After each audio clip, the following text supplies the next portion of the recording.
नमस्कार दोस्तों। आज 28 सितंबर है। आज विश्व रेबीज़ दिवस है।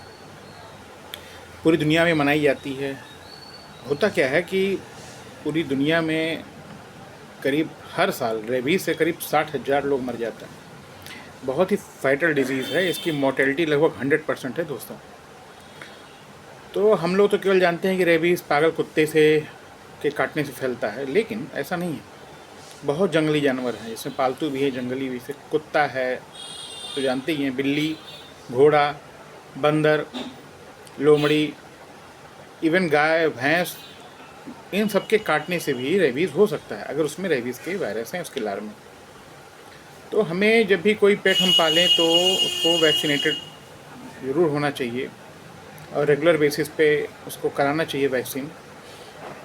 अब हम जानते हैं कि रेबीज़ से कैसे बचा जाए।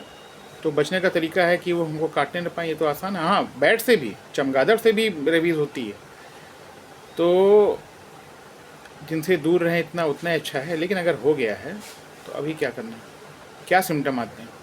देखो दोस्तों, सिम्टम इसमें क्या है, करीब 5 दिन से लेके साल भर तक, किसी को पाँचवें दिन या किसी को साल भर बाद भी सिम्टम आ सकते हैं। तो ज़रूरी नहीं है कि उसको तुरंत मिले। बहुत इसका बाद में भी लक्षण प्रकट हो सकते हैं। इसमें सिम्टम जैसे वायरल फीवर में नहीं होता है। बिल्कुल शरीर में दर्द, बुखार, ऐंठन, शुरुआत में तो यही सिम्टम होते हैं। फिर धीरे धीरे अनकॉन्शियसनेस, पानी देख के डर लगना। एक्चुअली पानी निकलने में तकलीफ़ होती है, तो देख के भी उसको घबराहट होती है। आवाज़ इस तरह से निकलती है, सांस जो क्या है कि यहाँ पे इस तरह से कंस्ट्रिक्शन होने लगता है सांस नली में, वोकल कॉर्ड्स में, कि लगता है कुत्ते की भौंकने जैसी आवाज़ आ रही है। और अभी उसको हवा का झोंका कहीं से मिले चेहरे पे स्पेशली, तो बहुत घबराहट होती है, उलझन होती है, बहुत रेस्टलेसनेस, सिर पीछे की तरफ पूरा खिंचता चला जाता है। कन्वर्जन्स आ सकते हैं। मैंने ऐसे केसेस देखे हैं सीवियर आईसीयू में, बहुत ही डेंजरस होते हैं, बहुत ही भयावह होते हैं।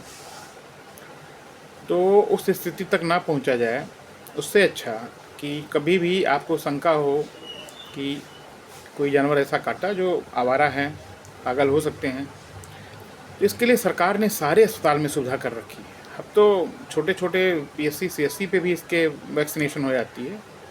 तो इसके दोस्तों अब 14 सुई नहीं लगते जैसे पहले लगते थे। हम लोग बचपन में सुने हैं कि पेट में लगता है 14 सुई, अभी केवल 5 इंजेक्शन लगता है।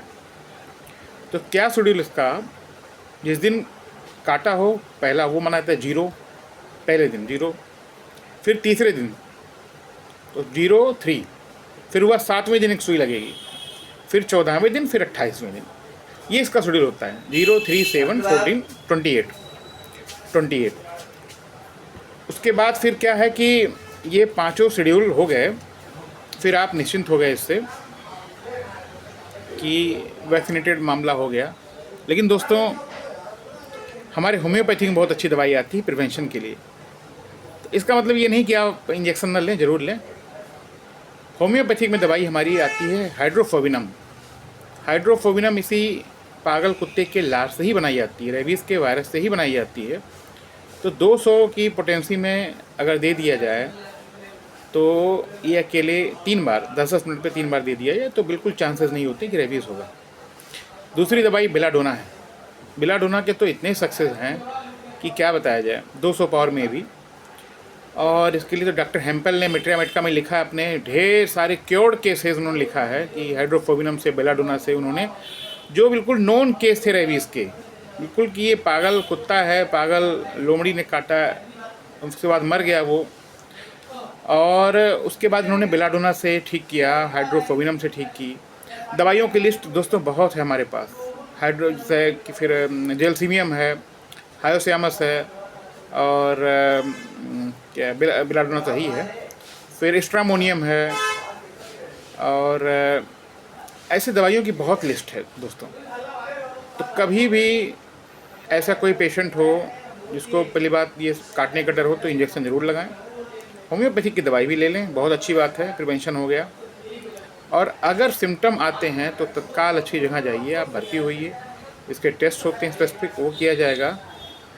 मेरा आपसे ये सलाह है कि जब भी ऐसा कोई नौबत आए तो आप जो भी डॉक्टर्स दें वो ज़रूर लगवाएं। आजकल तो इम्यूनोग्लोबिन इसके आते हैं, बहुत अच्छे ट्रीटमेंट होती है उससे। लेकिन आप होम्योपैथिक डॉक्टर से मिलकर ज़रूर उसकी दवाई साथ में जोड़ दें।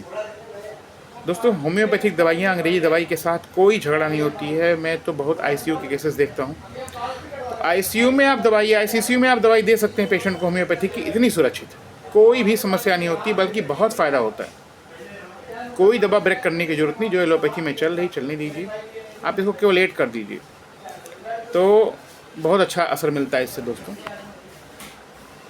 तो आज जो है विश्व रेबीज़ दिवस है, इसके उपलक्ष्य में हमने कहा वीडियो बनाया जाए। दोस्तों, ये बहुत ख़तरनाक इसका होता है, मतलब 100% लगभग मॉर्टेलिटी होती है, तो इससे बचना सबसे ज़रूरी है। बचा जाए और जैसे हो तुरंत वैक्सीनेटेड हुआ जाए। और जो भी लोग अपने घर में शौक़ से पालते हैं कुत्ते बिल्ली या जो भी जानवर, उसको नियमित रूप से वैक्सीन लगवाई जाए। धन्यवाद।